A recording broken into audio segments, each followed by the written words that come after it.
हर हर महादेव। आध्यात्मिक यात्रा पर आपका स्वागत है। आप सुन रहे हैं आध्यात्मिक यात्रा द्वारा प्रसारित शिव पुराण। तो आइए चलते हैं चौथे अध्याय की तरफ। चंचुला की शिव कथा सुनने में रुचि और शिवलोक गमन। ब्राह्मण बोले, नारी तुम सौभाग्यशाली हो जो भगवान शंकर की कृपा से तुमने वैराग्यपूर्ण शिव पुराण की कथा सुनकर समय से पहले अपनी गलती का एहसास कर लिया। तुम डरो मत और भगवान शिव की शरण में जाओ। उनकी परम कृपा से तुम्हारे सभी पाप नष्ट हो जाएंगे। मैं तुम्हें भगवान शिव की कथा सहित वह मार्ग बतलाऊंगा जिसके द्वारा तुम्हें सुख देने वाली उत्तम गति प्राप्त होगी। शिव कथा सुनने से तुम्हारी बुद्धि शुद्ध हो गई है और तुम्हें पश्चाताप हुआ है तथा मन में वैराग्य उत्पन्न हुआ है। पश्चाताप ही पाप करने वाले पापियों के लिए सबसे बड़ा प्रायश्चित है। पश्चाताप ही पापों का शोधक है। इससे ही पापों की शुद्धि होती है। सत्पुरुषों के अनुसार पापों की शुद्धि के लिए प्रायश्चित पश्चाताप से ही संपन्न होता है। जो मनुष्य अपने कुकर्म के लिए पश्चाताप नहीं करता वह उत्तम गति प्राप्त नहीं करता, परंतु जिसे अपने कुकृत्य पर हार्दिक पश्चाताप होता है वह अवश्य ही उत्तम गति का भागीदार होता है। इसमें कोई शक नहीं है। शिव पुराण की कथा सुनने से चित्त की शुद्धि एवं मन निर्मल हो जाता है। शुद्ध चित्त में ही भगवान शिव व पार्वती का वास होता है। वह शुद्धात्मा पुरुष सदाशिव के पद को प्राप्त होता है। इस कथा का श्रवण सभी मनुष्यों के लिए कल्याणकारी है, अतः इसकी आराधना व सेवा करनी चाहिए। यह कथा भवबंधन रूपी रोग का नाश करने वाली है। भगवान शिव की कथा सुनकर हृदय में उसका मनन करना चाहिए। इससे चित्त की शुद्धि होती है। चित्त शुद्ध होने से ज्ञान और वैराग्य के साथ महेश्वर की भक्ति निश्चय ही प्रकट होती है तथा उनके अनुग्रह से दिव्य मुक्ति प्राप्त होती है। जो मनुष्य माया के प्रति आसक्त है वह संसार बंधन से मुक्त नहीं हो पाता है। हे ब्राह्मण पत्नी, तुम अन्य विषयों से अपने मन को हटाकर भगवान शंकर की इस परम पावन कथा को सुनो। इससे तुम्हारे चित्त की शुद्धि होगी और तुम्हें मोक्ष की प्राप्ति होगी। जो मनुष्य निर्मल हृदय से भगवान शिव के चरणों का चिंतन करता है उसकी एक ही जन्म में मुक्ति हो जाती है।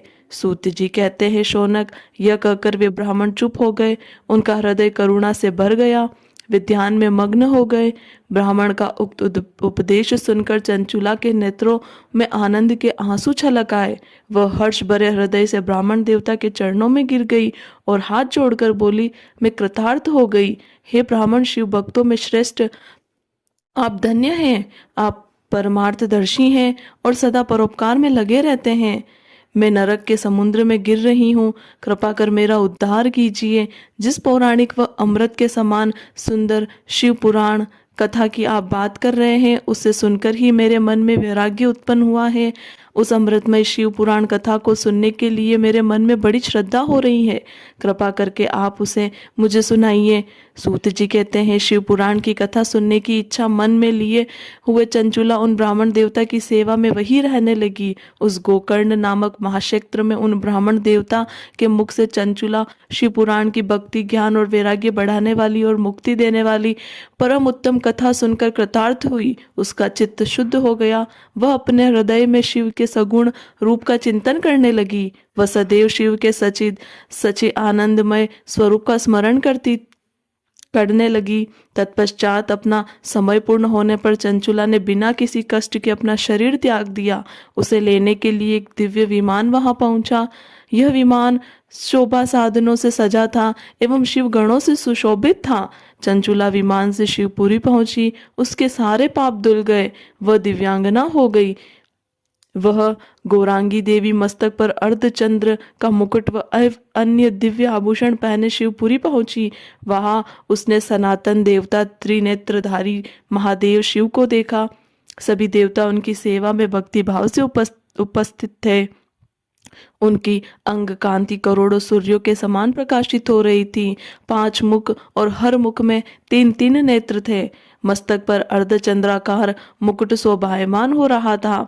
कंठ में नील चिन्ह था। उनके साथ में देवी गौरी विराजमान थी, जो विद्युत पुंज के समान प्रकाशित हो रही थी। महादेव जी की कांति कपूर के समान गौर थी। उनके शरीर पर श्वेत वस्त्र थे और शरीर श्वेत भस्म से युक्त था।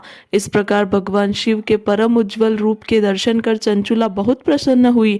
उसने भगवान को बारंबार प्रणाम किया और हाथ जोड़कर प्रेम, आनंद और संतोष से युक्त हो विनीत भाव से खड़ित हो गई। उसके नेत्रों से आनंद अश्रुओं की धारा बहने लगी। भगवान शंकर व भगवती गौरी उमा ने करुणा के साथ सौम्य दृष्टि से देखकर चंचुला को अपने पास बुलाया। गौरी उमा ने उसे प्रेम पूर्वक अपनी सखी बना लिया। चंचुला सुख पूर्वक भगवान शिव के धाम में उमा देवी की सखी के रूप में निवास करने लगी। हर हर महादेव। 5वां अध्याय, बिंदुक का पिशाच योनि से उद्धार।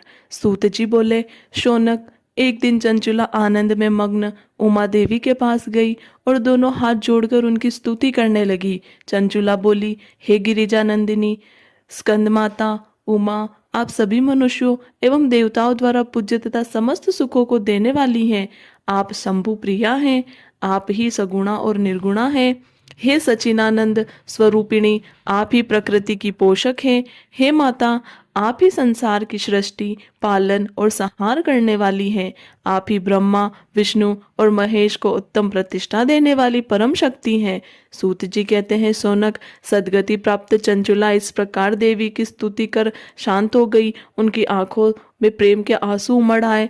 तब शंकर प्रिया भक्त वत्सला उमा देवी ने बड़े प्रेम से चंचुला को चुप कराते हुए कहा, सखी चंचुला, मैं तुम्हारी स्तुति से प्रसन्न हूँ। बोलो, क्या वर मांगती हो? चंचुला बोली, हे गिरिराज कुमारी, मेरे पति बिंदु किस समय कहाँ हैं?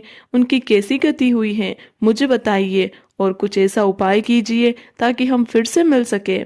हे महादेवी, मेरे पति एक क्षुद्र जाति वेश्या के प्रति आसक्त थे और पाप में ही डूबे रहते थे। गिरिजा बोली, बेटी, तुम्हारा पति बिंदुक बड़ा पापी था। उसका अंत बड़ा भयानक हुआ। वेश्या का उपभोग करने के कारण वह मूर्ख नरक में अनेकों वर्षों तक अनेक प्रकार के दुख भोगकर अब शेष पाप को भोगने के लिए विंध्य पर्वत पर पिशाच की योनि में रह रहा है। वह दुष्ट वहीं वायु पीकर रहता है और सब प्रकार के कष्ट सहता है।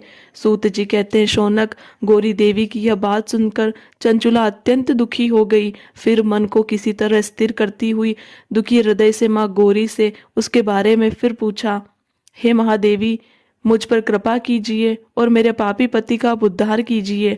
कृपा करके मुझे वह उपाय बताइए जिससे मेरे पति को उत्तम गति प्राप्त हो सके। गौरी देवी ने कहा, यदि तुम्हारा पति बिंदुक शिव पुराण की पुण्यमयी उत्तम कथा को सुने तो वह इस दुर्गति को पार करके उत्तम गति का भागी हो सकता है। अमृत के समान मधुर गौरी देवी का यह वचन सुनकर चंचुला ने दोनों हाथ जोड़कर मस्तक झुकाकर उन्हें बारंबार प्रणाम किया तथा प्रार्थना की कि मेरे पति को शिव पुराण सुनाने की व्यवस्था कीजिए।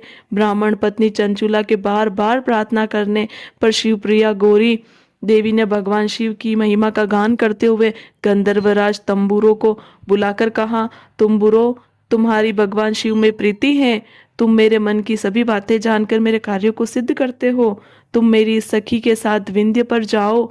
वहां एक महाघोर और भयंकर पिशाच रहता है। पूर्व जन्म में वह पिशाच बिंदुक नामक ब्राह्मण मेरी इस सखी चंचुला का पति था। वह वैश्यगामी हो गया है। उसने संध्या स्नान आदि नित्य कर्म छोड़ दिए हैं। क्रोध के कारण उसकी बुद्धि भ्रष्ट हो गई है। दुर्जनों से उसकी मित्रता और सज्जनों से द्वेष बढ़ गया था। वह अस्त्र शस्त्र से हिंसा करता, लोगों को सताता और उनके घरों में आग लगा देता था। चांडालों से दोस्ती करता, वह रोज वेश्या के पास जाता था। पत्नी को त्याग कर दुष्ट लोगों से दोस्ती कर उन्हीं के संपर्क में रहता था। वह मृत्यु तक दुराचार में फंसा रहा। मृत्यु के बाद उसे पापियों के भोग स्थान यमपुर ले जाया गया। वहां घोर नरकों को सहकर इस समय वह विंध्य पर्वत पर पिशाच बनकर रह रहा है और पापों का फल भोग रहा है। तुम उसके सामने परम पुण्यमयी पापों का नाश करने वाली शिव पुराण की दिव्य कथा का प्रवचन करो।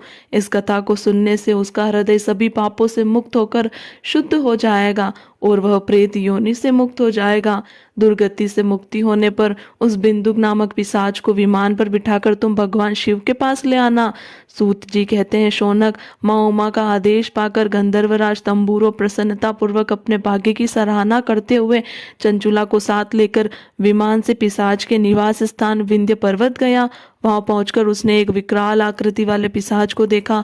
उसका शरीर विशाल था, उसकी ठोडी बड़ी थी, वह कभी हंसता, कभी रोता और कभी उछलता था। महाबली तुम्बुरो ने बिंदुक नामक पिशाच को पाशों से बांध लिया।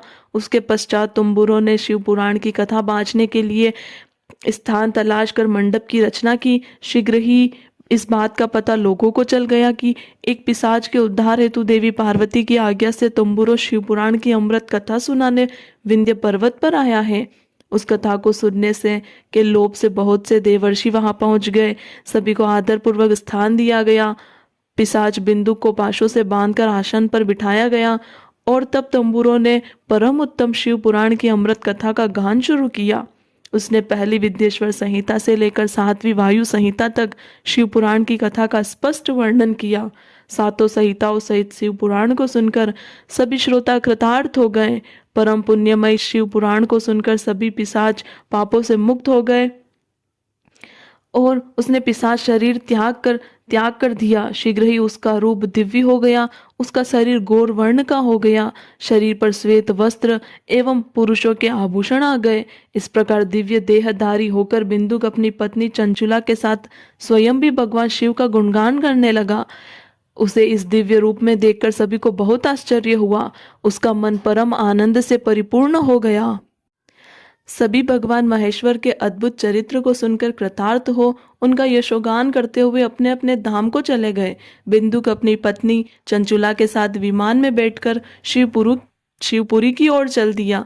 महेश्वर के गुणों का गान करता हुआ बिंदुक अपनी पत्नी चंचुला व तंबुरों के साथ शीघ्र ही शिवधाम पहुंच गया। भगवान शिव व देवी पार्वती ने उसे अपना पार्षद बना लिया। दोनों पति पत्नी सुखपूर्वक भगवान महेश्वर एवं देवी गौरी के श्री चरणों में अविचल निवास पाकर धन्य हो गए। ओम नमः शिवाय।